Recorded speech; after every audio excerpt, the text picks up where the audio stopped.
भारतीय जनता पार्टी की सरकार ने पिछले 6 महीने में दिल्ली के मिडिल क्लास को परेशान करने में कोई कसर नहीं छोड़ी। जब से दिल्ली में भारतीय जनता पार्टी की सरकार बनी है, मिडिल क्लास परेशान है। चाहे लंबे लंबे पावर कट से परेशान है, चाहे बिजली के बढ़ते हुए दाम से परेशान है, चाहे प्राइवेट स्कूल की बढ़ती हुई फीस से परेशान है, और अब जो 10 साल पुरानी गाड़ियों पर बैन भारतीय जनता पार्टी ने लगाया, उससे सारा मिडिल क्लास डरा हुआ है। लोग गाड़ी क्यों खरीदते हैं? मिडिल क्लास का एक सपना होता है कि हम मेहनत करेंगे, पैसे इकट्ठे करेंगे, हो सकता है कि एक सेकंड हैंड गाड़ी ईएमआई पे खरीदें, एक छोटी गाड़ी ईएमआई पे खरीदें। ये एक मिडिल क्लास का सपना होता है। लोग सालों मेहनत करते हैं कि 5 साल के लोन पे, 7 साल के लोन पे अपने परिवार के लिए गाड़ी ले लें। दिल्ली वाले और क्यों गाड़ी खरीदते हैं? महिलाएं इसलिए गाड़ी खरीदती हैं क्योंकि भारतीय जनता पार्टी की 4 इंजन की सरकार ने महिलाओं को आज तक कभी सुरक्षा नहीं दी है। महिलाएं पब्लिक ट्रांसपोर्ट में जा नहीं सकती हैं क्योंकि वहां पे लोग बदतमीजी करते हैं। भाजपा वालों ने मार्शल्स को हटा दिया। महिलाएं सड़क पे नहीं जा सकती हैं, मेट्रो स्टेशन से, बस स्टैंड से घर नहीं आ सकती क्योंकि लड़के बदतमीजी करते हैं और कोई पुलिस नहीं होती है। इसलिए महिलाएं गाड़ी खरीदती हैं। बुजुर्ग क्यों गाड़ी खरीदते हैं? क्योंकि उनको सेफ्टी, सिक्योरिटी चाहिए होती है कि अगर रात बेरात कहीं जाना हो। बुजुर्ग इसलिए गाड़ी खरीदते हैं कि घर से बाजार तक जाने में उनको एक साधन की ज़रूरत होती है। और अक्सर चाहे मिडिल क्लास हो, चाहे महिलाएं हो, चाहे बुजुर्ग हो, अक्सर सेकेंड हैंड गाड़ियां खरीदते हैं। लेकिन भारतीय जनता पार्टी ने 10 साल पुरानी गाड़ियों को बैन कर दिया बिना ये सोचे कि मिडिल क्लास का, महिलाओं का, बुजुर्गों का क्या होगा। भारतीय जनता पार्टी ने 10 साल पुरानी गाड़ियों को बैन कर दिया बिना ये सोचे कि कितनी माइलेज थी उस गाड़ी की। वो गाड़ी क्या 50,000 किलोमीटर चली या 2 लाख किलोमीटर चली? वो गाड़ी वेल मेंटेन्ड है या वो गाड़ी पोल्यूटिंग है? भारतीय जनता पार्टी ने car scrapers, car manufacturers, car retailers, car dealers, इन सबके साथ साठ गांठ करी कि 62 लाख परिवारों को नई गाड़ियां, नए 2 व्हीलर्स खरीदने पड़े।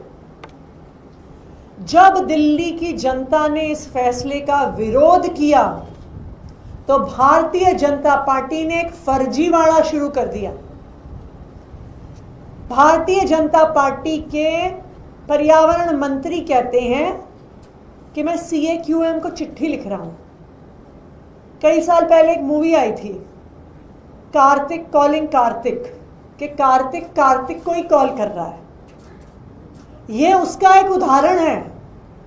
BJP writing to BJP, BJP की दिल्ली सरकार बीजेपी की केंद्र सरकार की CAQM को चिट्ठी लिख रही है कि जी आप हमारी बात सुनो। और अब फिर से कार्तिक वापस कॉल करेगा कार्तिक को जब CAQM मीटिंग करेगी दिल्ली सरकार की चिट्ठी पे और वापस चिट्ठी लिखेगी। ये बिल्कुल 100% फर्जीवाड़ा है।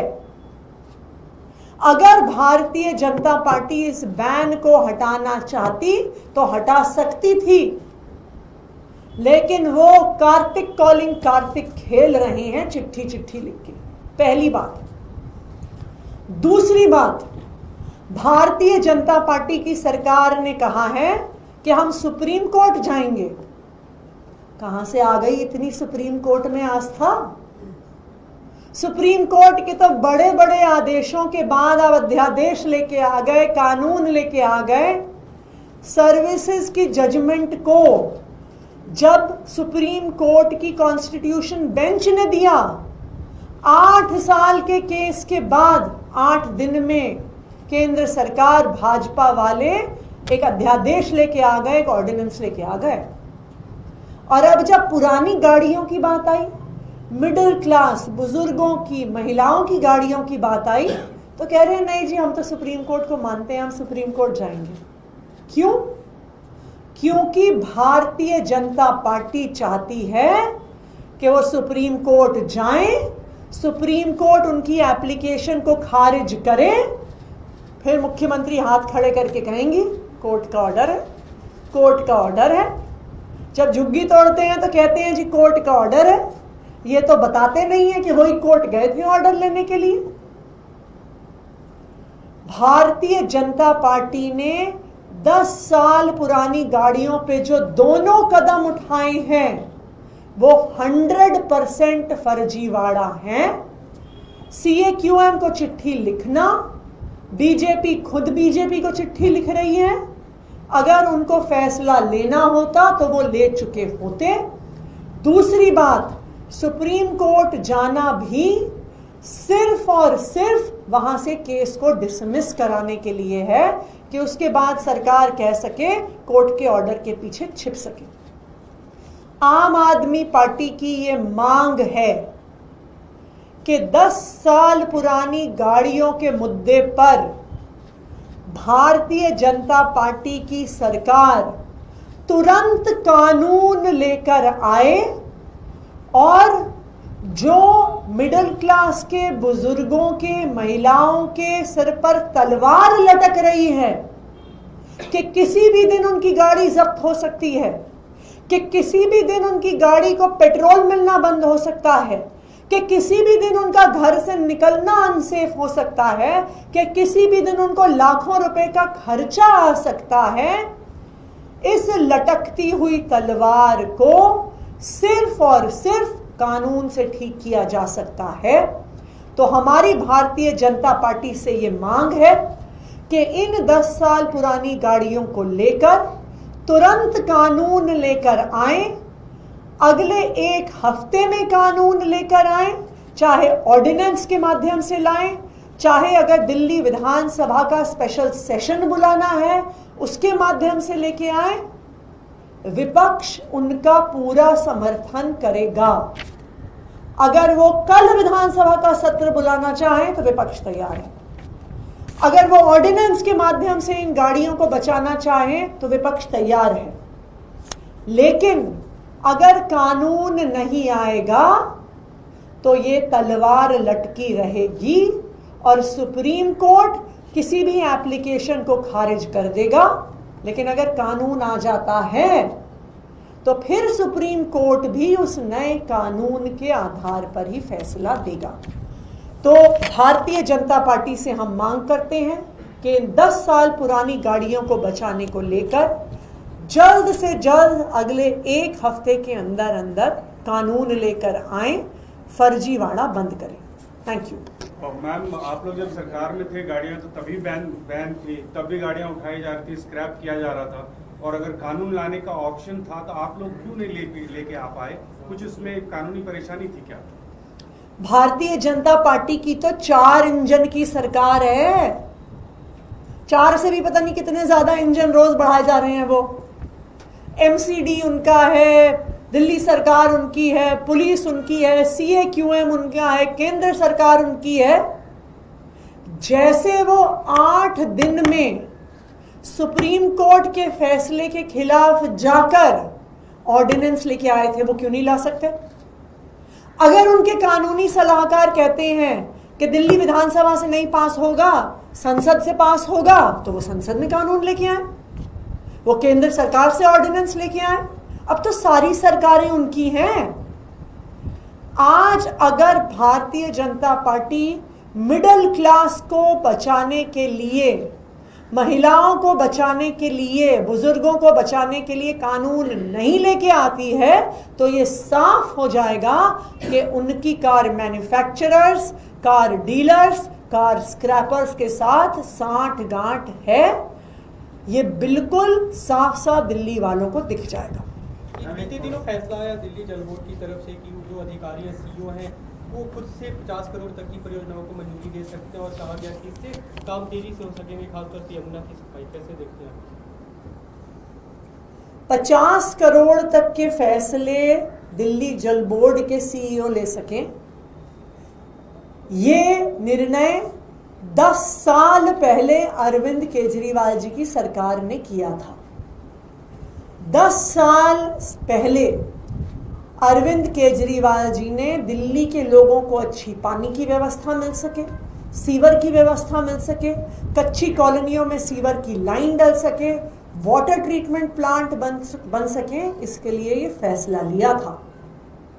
और 8 साल तक लगातार इस फैसले के आधार पर जल बोर्ड ने तेजी से दिल्ली जल बोर्ड ने काम किए।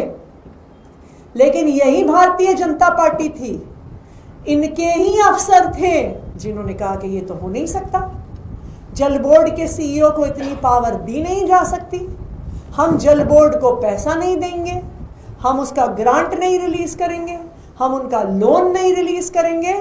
ये वही भारतीय जनता पार्टी है।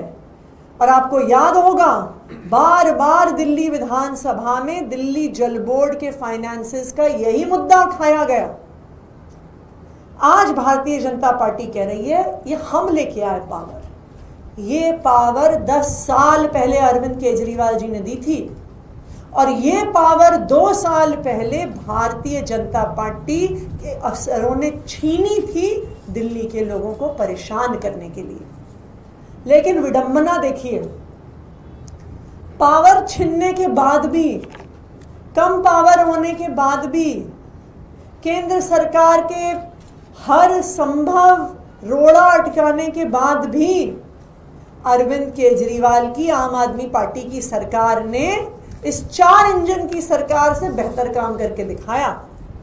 24 घंटे बिजली दी, सबसे सस्ती बिजली दी,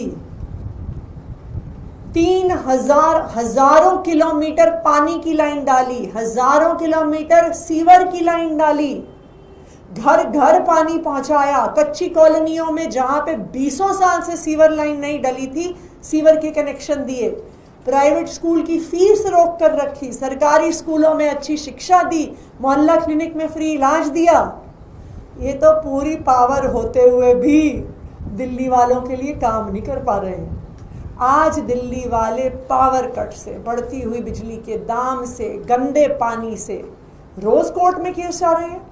कभी एनजीटी में केस होता है, कभी हाई कोर्ट में केस होता है कि यहाँ पानी नहीं आ रहा, यहाँ गंदा पानी आ रहा है, यहाँ पानी में कोलीफॉर्म है, यानी सीवर का पानी मिक्स होके लोगों के पीने के पानी में मिलकर आ रहा है। ये कैसी पावर है भारतीय जनता पार्टी की कि 4 इंजन की सरकार होते हुए भी वो दिल्ली की जनता को परेशान कर। मैम, एक सवाल और है। दिल्ली सरकार का ये कहना है कि एक जांच में सामने आया है कि असहाय और विधवा महिला को जो पेंशन दी जा रही थी उसमें 60,000 से अधिक अपात्र लोग जो थे, फर्जी लोग थे, उनको ये फायदा पहुंचाया जा रहा था और ये करीब 200 करोड़ रुपए सालाना का बड़ा घोटाला है और जो जांच में सामने आया।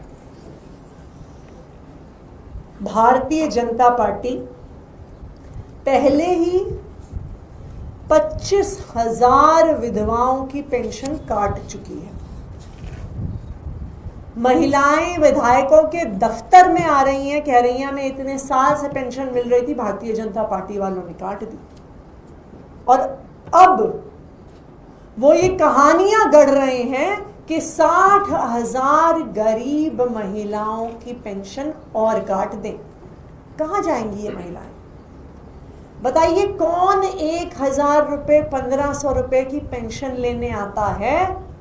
उसके लिए दर दर ठोकरें खाता है, एक ऑफिस से दूसरे ऑफिस जाता है। सिर्फ वही लोग आते हैं जो बिल्कुल असहाय होते हैं, जो बिल्कुल बेसहारा होते हैं, जिनके पास 1 रुपया नहीं होता। हमारे विधायक कार्यालय में बुजुर्ग महिलाएं, विधवा महिलाएं आती हैं, किलोमीटर दूर दूर से चल के आती हैं, क्योंकि उनके पास गर्मी में भी रिक्शा के पैसे देने के लिए नहीं होते हैं। और भारतीय जनता पार्टी बहाने ढूंढ ढूंढ कर ऐसी महिलाओं की पेंशन काटने की कोशिश कर रहा है। देखिए, ये बिल्कुल साफ है कि भारतीय जनता पार्टी एक गरीब विरोधी पार्टी है। जिस तरह से गरीबों के घर उजाड़े जा रहे हैं, जिस तरह से गरीब परिवार से आने वाले लड़के लड़कियां जो बस मार्शल की तरह काम कर रहे हैं, उनकी नौकरी छीनी जा रही है। मोहल्ला क्लिनिक में काम करने वालों की नौकरी छीनी जा रही है और अब विधवाओं की पेंशन छीनी जा रही है। भारतीय जनता पार्टी का गरीब विरोधी चेहरा सबके सामने आ रहा है। स्वाति जी, एक सवाल